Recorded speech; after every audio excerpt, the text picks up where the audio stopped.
As the culture war rages, conservatives rush from issue to issue, chasing whatever the media dangles in front of them. Each time they come armed with facts and logic, well-constructed arguments designed to do battle in the marketplace of ideas, and yet Republicans continue to lose. The mainstream right has fully embraced the idea that in a democracy, political battles are about making the most logical case to win over the majority, but this is a terrible way to understand political loyalty. In a democracy, people lend their political support to those who will deliver benefits to themselves and their communities. Don't get me wrong, there are plenty of true believers on the left, but the reason they are so deeply invested in progressive ideology is that it delivers the goods.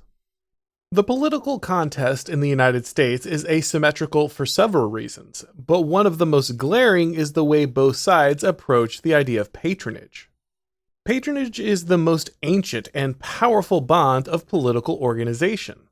The patron provides protection, material rewards, and access to the client base, and the clients provide loyalty and support to their political patron. The left embraces this model and is proud of its ability to deliver for its clients. The right rejects this model as a violation of its principles and thereby denies itself one of the most powerful tools with which to build power. When progressives identify another front in the civil rights revolution, they don't just see an opportunity to exploit identity and advance ideology, they see an opportunity to profit. From the redefinition of marriage to the redefinition of woman, each battle requires massive amounts of funding. New infrastructure is created as universities open academic departments dedicated to studying the latest ideology, and NGOs are founded to employ the latest crop of activists. Media campaigns are launched, concerts are held, movies are made, and foundations generate research to bolster awareness about the latest progressive crusade. Yes, there is a religious fervor in the advancement of progressive ideology, but behind that wave of revolutionary zeal is a network of activists and academics that are cashing checks. These clients owe their status and income to the progressive machine, which is why they will lie down in traffic, or more often attack opponents in traffic, for the cause. Benefits of the patronage model reach far beyond the activist class. The left has established a vast network through its capture of most public institutions, of which the most powerful is arguably the education system. Teachers' unions understand that the left keeps its leaders in power and its members employed. Due to this direct infusion of power and cash, unions are motivated to ensure that their members stay ideologically aligned. Public education is completely dominated by leftist radicals and progressive doctrines. Few conservatives can obtain a degree from a college of education while expressing their views, and any who manage to do so know that one ideological misstep in the classroom will mean the end of their career. As a result, leftist propaganda is present in almost everything a student hears, sees, and reads in class. Students are graded and promoted on their ability to reliably repeat progressive narratives. The left's investment in patronage ensures them the loyalty, not just of one generation of teachers, but of most students who will pass through the public education system itself. Government employees have an obvious incentive to seek the expansion of government power and bureaucracy. With the growth of government comes an increase in jobs, benefits, and status for public employees. An ideological commitment to government expansion allows the left to win the loyalty of most public sector employees, and politically motivated hiring follows, ensuring that those who make critical decisions inside of the federal bureaucracy are progressive loyalists. Key agencies like the State Department, FBI, and CIA become staffed by individuals who owe their status and livelihood to the Democratic Party. And it's this political patronage that builds the left's monolithic control of the deep state. While the influence of political patronage is easy to see in the public sector, its influence is felt deeply in private corporations as well. Alright guys, so there's a new movie coming out that I think you're going to really want to see. I was lucky enough to see a special sneak preview. It's called Nefarious. The best thing is that it's based on a book by the Blaze's very own Steve Dace. And Steve is really passionate about it. He was kind enough to have me come to an advanced screening. I'm sure you've seen the posters or maybe even the trailer, and it all looks great. It's kind of in between a horror movie and a psychological thriller. It's very much in the vein of C.S. Lewis, you know the book The Screwtape Letters, of course. Steve calls it Interview with the Demon. A psychiatrist is called to a prison and he has to meet with a convicted killer who's about to be executed. The killer claims that he's a demon named Nefarious, and of course the psychologist, he's an atheist, he doesn't believe any of this supernatural stuff, but he's got to decide, is this guy insane? Is he pretending to be insane? Can he be executed for his heinous crimes? Obviously, I'm not going to give anything away, but let's just say that the psychiatrist is in way over his head. It's a supernatural thriller that's perfect for your friends who love scary movies, but also has a really important message. It's the kind of movie that you'll be thinking about long after you get out of the theater. Nefarious opens nationwide the weekend of April 14th, so make sure to mark the date and get your tickets now at whoisnefarious.com. That's whoisnefarious.com. The left has been so effective in the realm of law and culture that it's illegal to offend leftists. Corporations spend billions of dollars in compliance costs to avoid legal action when it comes to discrimination or the creation of a hostile workplace.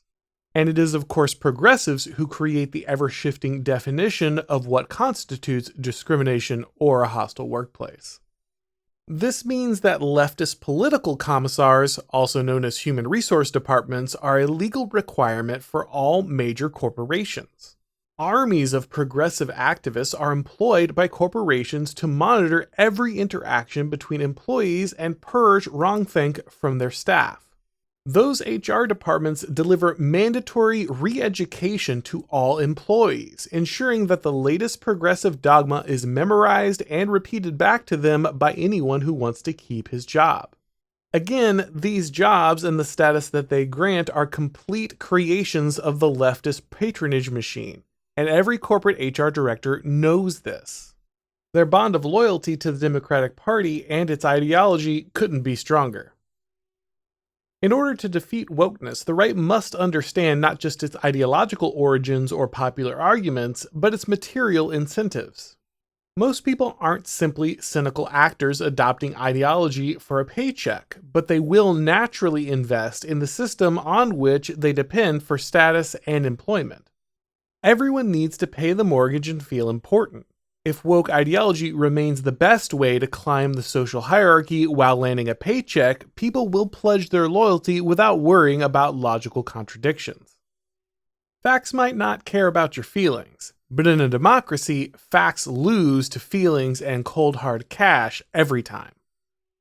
In a democracy, vote buying is the best strategy, but it's usually illegal, so proxies are created through make-work jobs and government benefits. Many on the right will be offended by this truth, but it remains the truth nonetheless, and any group of political actors who ignore that truth do so at their own peril. The classic conservative response to this truth has been to limit the size and scope of government. If the government doesn't have jobs or cash to hand out, then the left can't use those resources to gain power. This makes sense in theory, but in practice, it's been a disaster. Despite conservative efforts, government has exploded in size, and its influence over American life is enormous. Even if government can be curtailed, the progressive patronage network has expanded well beyond the bounds of its original host, and wokeness is now firmly implanted in private corporations and the NGO complex. Containment has been an unsuccessful strategy, and the right must acknowledge the political reality of patronage if it wishes to survive. Creating a competing patronage network won't be easy. While Democrats eagerly redistribute funds to their base, conservatives have been told that their ideology only allows tax dollars to go to arms manufacturers and bank bailouts. While reducing the power and funds available to our current regime would be ideal, it's not a long-term strategy for building and maintaining our own patronage network. Mainstream conservatives are already good at funding some institutions like think tanks, but they must expand their ambitions and take on more substantive endeavors. The efforts of individuals like Corey DeAngelis and Chris Rufo to decouple our educational spending from the Progressive Patronage Network is a good start. If that funding can be redirected into a network of schools that are committed to an explicitly conservative worldview, it would strip the left of one of its greatest weapons while creating a blueprint for how patronage could work on the right. Progressives spent many decades creating and expanding their patronage network, and it won't be undone in one fell swoop. But if the right is to succeed, it must understand the inescapable power of political patronage. Thanks for watching, guys. If you enjoyed this video, go ahead and click like, and if you haven't subscribed yet, now is a great time to do so. If you'd like to get these broadcasts as podcasts, make sure you go ahead and subscribe to the Auron MacIntyre Show on your favorite podcast platform, and when you do, go ahead and give it a rating or a review. That really helps with all the algorithm magic. If you'd like to follow me on Twitter or Gab, if you want to watch these videos on Odyssey or Rumble, or you want to follow me on Substack, the links to do all of that are down below in the description. And of course, you can read all of my columns and catch all of my shows over at The Blaze. Thanks for watching, guys, and as always, I'll talk to you next time.